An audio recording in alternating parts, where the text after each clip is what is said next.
जय मसीह। आज पढ़ेंगे नीति वचन 7 अध्याय 1 से लेकर 27 तक। हे मेरे पुत्र, मेरी बातों को माना कर और मेरी आज्ञाओं को अपने मन में रख छोड़। मेरी आज्ञाओं को माना, इससे तू जीवित रहेगा। और मेरी शिक्षा को अपनी आँख की पुतली जान। उनको अपनी उंगलियों में बांध और अपने हृदय की पट्टियों पर लिख ले। बुद्धि से कह, तू मेरी बहन है, और समझ को अपनी साथी बना।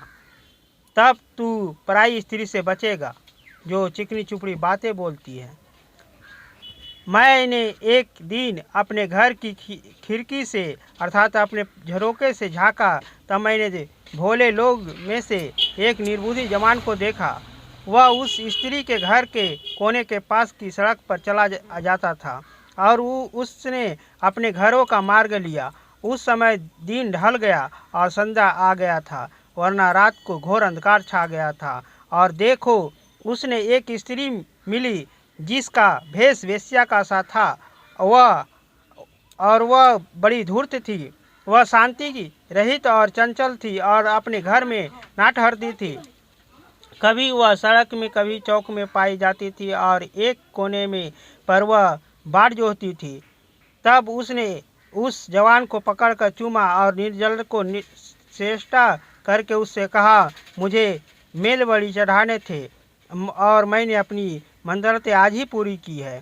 इसी कारण मैं तुझसे भेंट करने को निकली और देश तेरे दर्शन की खोजी थी और अभी पाया। मैंने अपने पलंग के बिछौने पर मिस्र के बेलूट वाले कपड़े बिछाए हैं। मैंने अपने बिछौने पर गंधरस और दाखचीनी छिड़की है। इसलिए अब चल, हम प्रेम से भोर तक जी बहलाते रहे। हम परस्पर की प्रीति से आनंदित रहे, क्योंकि मेरी पति घर में नहीं है, वह दूर देश को चला गया है। वह चांदी की थैली के ले गया है और पूर्णवासी को लौटे आएगा।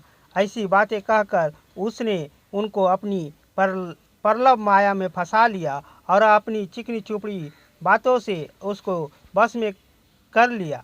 वह तुरंत उसके पीछे हो लिया, जैसे बैल कसाई खाने को या जैसे बेड़ी पहने हुए को मूढ़ ताड़ना पाने का जाता है।